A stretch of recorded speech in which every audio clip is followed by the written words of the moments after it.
Alright, this video is a brief introduction to how to make selections and is going to follow along with a downloadable activity you'll be using in class.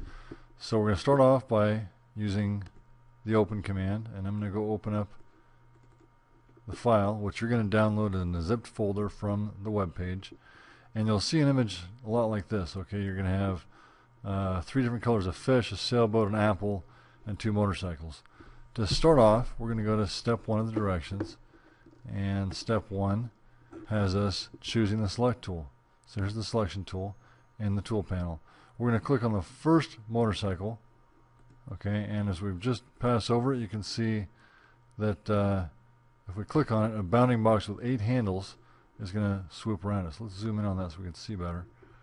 Okay, and the 8 handles indicate that we can rotate it, we can size it, we can scale it different directions, etc. Right now we're just going to leave it as it is. And the bounding box indicates that we can do all those things. Now we're going to select the second one.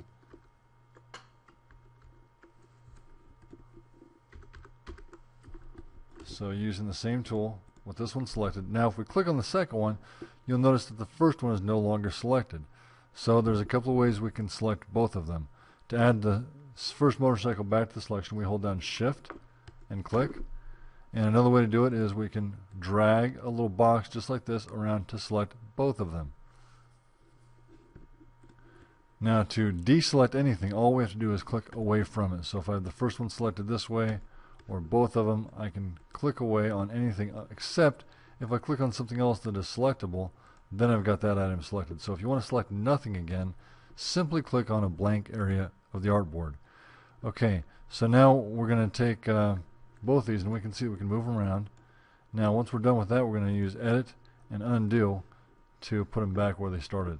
So what we're going to do next is we're going to use the selection tool to drag a copy. So what we'll do is take the second one, we're going to hold Alt and Shift if we want to, and drag it straight to the right. Now notice that the one we made a copy of is now selected. Now we're going to hold down the Shift key and scale it down. The Shift allows it to stay in proportion. Without the Shift key, we can really mess with the proportions, but if we hold the Shift key, it maintains its earlier proportions. Okay, now the directions call for us in step 3. Oh, that's not step 3. Anyways, the directions are going to now call for us to select all 3 and open up the Align panel.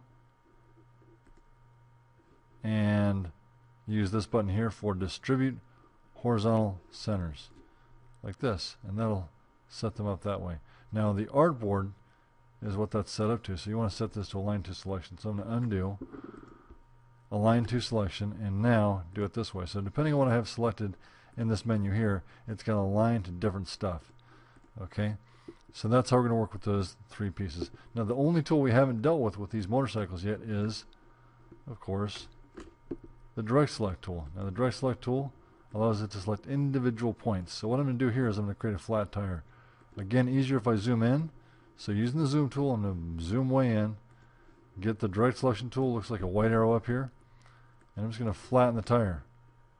Boy, I hate a flat tire on my motorcycle. You know, it's just no fun. But it happens. It's happened to me a few times.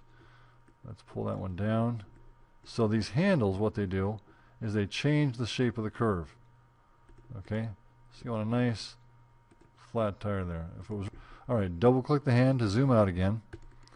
And what we're going to do next is we're going to work with other selections to move things around. So what we're going to do now is choose the Magic Wand tool. Magic Wand tool selects by color.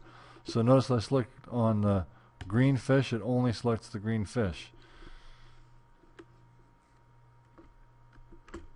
Let's zoom in a little bit. And if I select on the pink fish, it only gets the pink fish. But there's a whole range of other reds in here that when I click, it clicks all of them. You can tell that they're all selected because the dots are around them, all the control points. So again, within a range of color, it's going to work. Okay. Now if I want to add to the selection, what do I push? I'm going to use the Shift key. So I can actually select all of them by using that tool. So once they're all selected, what I want to do next is just work with those. Now this time I'm going to use the selection tool the black arrow. And using this one, I'm going to, and if you don't remember, by the way, to hide all my panels and tools, I'm going to use the tab key so I can work on just what I want to see here. Good for you because you can see all that. So I'm going to select all the fish. So the easiest way to select all the fish is to select by box selecting all the ones I can. Careful not to get anything else in my selection. So I'm box selecting. And now I've got one over here that I'm going to use shift click. So now I've got all my fish selected. We're going to make a copy. How do we make a copy? We're going to use that's right, the Alt key. So I'm going to Alt, and if I want to move straight down, I'm going to use Shift. So Shift takes us straight down. Okay, now we're going to align and distribute them. So now I'm going to get the Align menu, Align panel, and using the Align panel I can now align centers like that and distribute centers like this. So now I've got a line of the fish that I created, and we're all done. The last thing that you're going to do is you're going to add your name to the document by using the text tool in the bottom right hand corner. If you're working on this with a partner, make sure both of your names go in the text. Okay, that's how you use selections in Illustrator.